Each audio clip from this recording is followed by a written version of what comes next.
Olá, querido, tudo bom? Para você que ainda não me conhece, eu sou o pastor Mário Leandro, da Igreja Evangélica Sal e Luz, e quero desde já te desejar uma noite abençoada, não só a você, mas toda a sua casa. Querido, o motivo de eu estar fazendo esse vídeo é que o Senhor colocou uma palavra no meu coração e nós estivemos ministrando essa palavra no domingo agora, no culto de celebração na Igreja Sal e Luz. Eu queria compartilhar com você, tá? Essa palavra ela está no Salmo 137, que diz assim: às margens do rio da Babilônia, nós nos assentávamos e chorávamos, lembrando-nos de Sião. Nos salgueiros que lá havia, pendurávamos as nossas harpas, pois aqueles que nos levaram cativos nos pediam canções, e os nossos opressores que fôssemos alegres, dizendo: entoai-nos algum dos cânticos de Sião. Como, porém, haveríamos de entoar o canto do Senhor em terra estranha? Se eu de ti me esquecer, ó Jerusalém, que se resseque a minha mão direita. Apegue-se a minha língua ao paladar, se me não lembrar de ti. Se não preferir eu, Jerusalém, a minha maior alegria. É um texto interessantíssimo que nós acabamos de ler. É a lamentação do povo judeu que estava vivendo um momento de cativeiro. A Bíblia diz claramente que eles estavam às margens do rio da Babilônia. O cenário não era um cenário agressivo. O cenário não era um cenário assustador. Havia rio, o rio era bonito, havia árvores, havia salgueiros. Mas o momento era um momento difícil. O momento era um momento de cativeiro. E algumas coisas me chamam a atenção nesse texto. A Bíblia diz claramente que eles estavam saudosos. Eles estavam com saudades de Sião. E diz também que quando eles se lembravam, eles choravam. E por que choravam? Do que é que exatamente eles se lembravam? O momento é de cativeiro.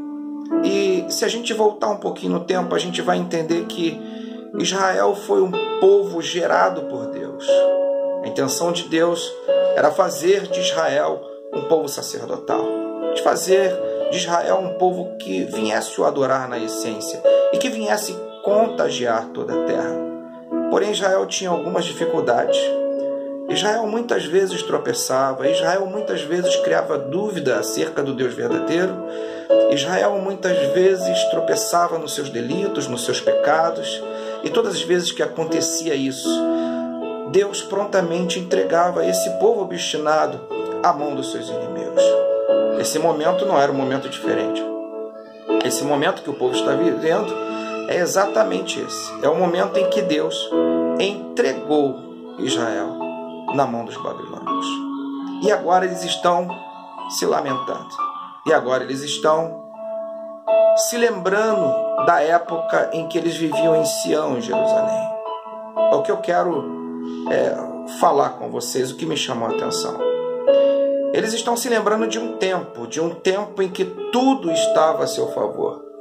De um tempo em que não havia escravidão, de um tempo em que não havia cativeiro, de um tempo em que não havia exílio, de um tempo onde a facilidade para se adorar a Deus era grande, de um tempo onde que a sua cumplicidade, o seu comprometimento era algo fácil de expor, de realizar. Mas Israel, no tempo em que eles estavam em Sião, em Jerusalém, eles não aproveitaram essa oportunidade. Muitas vezes, baseado nos seus questionamentos, eles faziam da sua vontade a sua prioridade. O que eu quero dizer com isso, trazendo para um pensamento nos dias de hoje? Querido, quando era momento de estar no templo, eles não estavam. Quando era momento de adorar, eles não adoravam. Quando era momento de se posicionar como religioso, eles não se posicionavam. Por quê? Porque estavam adulando, porque estavam priorizando as suas vontades. Com isso, o tempo passou, Deus olhou e viu que o povo, na verdade, estava fora da sua essência, fora da sua vontade, da sua realidade. E é quando Deus entrega prontamente o seu povo na mão dos inimigos. Deus permite que os babilônicos venham e que levem Israel cativo. E agora, Israel está às margens do rio, chorando. E agora, Israel está declarando fidelidade a Deus, ao ponto de dizer que se apegue a língua ao céu da boca, que suas mãos fiquem ressequidas se eles ousarem tocar um instrumento em terra estrangeira, se eles ousarem cantar um cântico sacro para que seus inimigos venham se alegrar. Eu encontro algo muito paradoxal. O que, pastor? Por que é que não tiveram essas atitudes quando estavam em Jerusalém? Por que é que não tiveram a mesma postura quando estavam em Sião? Por quê? Por que é que agora eles estão querendo ser religiosos? Por que é que agora eles estão declarando frases de fidelidade ao Senhor? Porque estão no cativeiro? A verdade é que eles estão fazendo uma comparação do momento em que eles estão vivendo para o momento em que eles tiveram a oportunidade de viver. E eles perceberam, foram inteligentes, eles perceberam que o momento de Jerusalém e Sião era muito melhor. Pastor, o que o Senhor quer dizer com isso? É simples. Aproveita o momento em que você está vivendo em Jerusalém. Aproveita o momento que você está vivendo em Sião. Talvez você esteja vivenciando a mesma coisa que esses judeus viveram. Vou esclarecer, vou clarear mais a sua mente. Quantas vezes, meu irmão, você pode ir para o culto e você não vai? Quantas vezes, meu querido e minha querida, você já torceu para que chovesse, para que você não precisasse ir à igreja? Quantas vezes você já se debruçou em um cansaço que não é tão grande assim para você não ir adorar o Senhor? Quantas vezes você já criou a desculpa de estar com dor de cabeça para ir não ir à casa de Deus? Até quando você vai ficar criando argumentos? Até quando você vai ficar construindo desculpas para você não ter um nível de fidelidade, de adoração a Deus? Deixa eu te falar uma coisa essa noite. Deus te tirou do lamaçal do pecado. Deus te tirou daquela vida nebulosa, de uma vida de escravidão, onde você era escravo do diabo, e não só do diabo, mas do pecado. Te tirou de lá para fazer de você um adorador em potencial, para fazer de você um embaixador de Cristo, um embaixador, meu irmão, do reino de Deus. Mas hoje você já não tem a mesma disposição. E o que você cria são desculpas. E o que você constrói são argumentos para que você não viva aquilo da qual Deus te chamou para viver. É rápido, deixa eu te falar uma coisa. Quem não aproveitou a oportunidade em Jerusalém e em Sião foi viver aquilo que deveria viver em Sião, mas foi viver na Babilônia. Quem não se posicionou num nível de comprometimento e de fidelidade a Deus em Jerusalém, começou a tentar fazer isso na Babilônia. Quer um recado de Deus essa noite? Quem não aproveitou a oportunidade que tinha em Jerusalém, a oportunidade de ser um adorador em potencial em Jerusalém, foi começar a observar isso no cativeiro na Babilônia, no exílio na Babilônia. E aí, meu irmão, a pergunta é: o que é que você está esperando? Será que você vai precisar passar pelo exílio, passar pelo cativeiro, para que você possa entender e compreender aquilo que Deus tem para a tua vida?